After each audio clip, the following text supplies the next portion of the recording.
RSSകാർ ഉയർത്തുന്ന വർഗീയതയെ ന്യൂനപക്ഷ വർഗീയത കൊണ്ട് നേരിടാൻ കഴിയില്ല. അതിന് കേരളത്തിലെ ഇടതുപക്ഷത്തെ ശക്തിപ്പെടുത്തണമെന്ന് മന്ത്രി സജി ചെറിയാൻ. കേരളത്തിൽ എല്ലാ വിഷയത്തിലും ന്യൂനപക്ഷത്തോടൊപ്പമാണ് മുഖ്യമന്ത്രി നിന്നത്. കേരളത്തിൽ ഇടതുപക്ഷത്തിന്റെ കാലത്ത് ഒരിക്കൽ പോലും വർഗീയ കലാപം നടന്നിട്ടില്ലെന്നും സജി ചെറിയാൻ കൊല്ലത്ത് പറഞ്ഞു. ഞാൻ പറഞ്ഞത് എന്താണെന്ന് തെറ്റിദ്ധരിപ്പിച്ചാണ് ചില മാധ്യമങ്ങൾ വാർത്തകൾ. നമ്മുടെ രാജ്യത്ത് RSS ഉയർത്തുന്ന വർഗീയതയെ നേരിടാൻ മതനിരപേക്ഷത ഉയർത്തിപ്പിടിച്ചേ കഴിയും.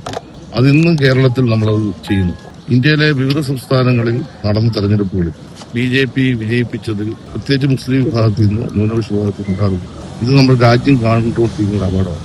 രാജ്യത്ത് 22% വരുന്ന ജനവിഭാഗം BJPയുടെ പേരിൽ പാർലമെന്റ് കൊണ്ടുവരാൻ കഴിഞ്ഞില്ല എന്നത് അപകടകരമായ ഒരു അവസ്ഥയായിട്ട് ഇത് കേരളത്തിൽ സംഭവിക്കരുത്. ഇവിടെ RSS ഉയർത്തുന്ന വർഗീയതയെ ന്യൂനപക്ഷ വർഗീയത കൊണ്ട് നേരിടാൻ കഴിയും.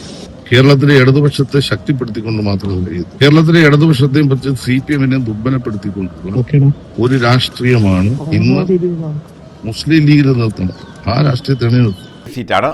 കോൺഗ്രസിന് 2 സീറ്റ് കിട്ടി. വർഗീയത പറഞ്ഞ BJPക്ക് 12 സീറ്റ് ലഭിച്ചു. ലീഗിൽ നിന്ന് 22 പേര് ജയിച്ചു. അവരുടെ പേരുകൾ വായിക്കാൻ മാത്രമേ താൻ പറഞ്ഞുള്ളൂ. ഈ അവസ്ഥ കേരളത്തിൽ മറ്റൊരിടത്തും വരരുത് എന്നേ താൻ ആഗ്രഹിച്ചുള്ളൂ എന്നും മന്ത്രി സജി ചെറിയാൻ പറഞ്ഞു. പ്രശ്നം ഞാൻ ഉന്നയിച്ചത് ഇത് കേരളത്തിൽ ഒരു സ്ഥലത്തും വരാൻ പാടില്ല.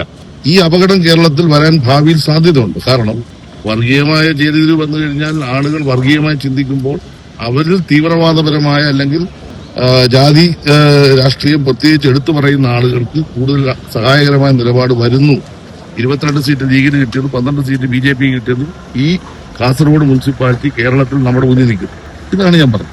ഇടതുമുന്നണിയുടെ കാലഘട്ടത്തിൽ വർഗീയത ഉണ്ടായില്ല. വർഗീയതയെ നേരിടാൻ മതനിരപേക്ഷത ഉയർത്തിപ്പിടിക്കണം. BJPയുടെ ഭാഗമായി 25% വരുന്ന ന്യൂനപക്ഷങ്ങളിൽ നിന്ന് MP-മാരില്ല. അതിനെയാണ് താൻ എതിർത്തത്. അതാണ് ചൂണ്ടിക്കാണിച്ചതെന്നും മന്ത്രി പറഞ്ഞു. RSS ഉയർത്തുന്ന ഭൂരിപക്ഷ വർഗീയതയെ വളർത്താൻ കഴിയുന്ന സമീപനമാണ് ലീഗ് സ്വീകരിച്ചുകൊണ്ടിരിക്കുന്നത്.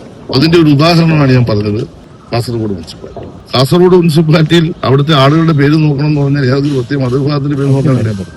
നിങ്ങൾ നോക്കൂ, അവിടെ 39 സീറ്റുണ്ട്. മതേതരത്വം പറഞ്ഞ ഞങ്ങളുടെ പാർട്ടി കിട്ടിയത് 1 സീറ്റ്. ഞങ്ങളുടെ സ്വതന്ത്രനായിട്ട് ഒരാൾ ജയിച്ചു. കോൺഗ്രസ് മതേതരത്വം പറയുന്ന പാർട്ടി കിട്ടിയ 2 സീറ്റ്. അവിടെ വർഗീയത പറഞ്ഞ BJPക്ക് ഹിന്ദു ഭൂരിപക്ഷ മേഖലയിൽ 12 സീറ്റ്. അപ്പൊ ഏത് മതവിഭാഗത്തിന്റെ വോട്ടാണ് അവർക്ക് കിട്ടിയത്? ന്യൂസ് ബ്യൂറോ, കൊല്ലം.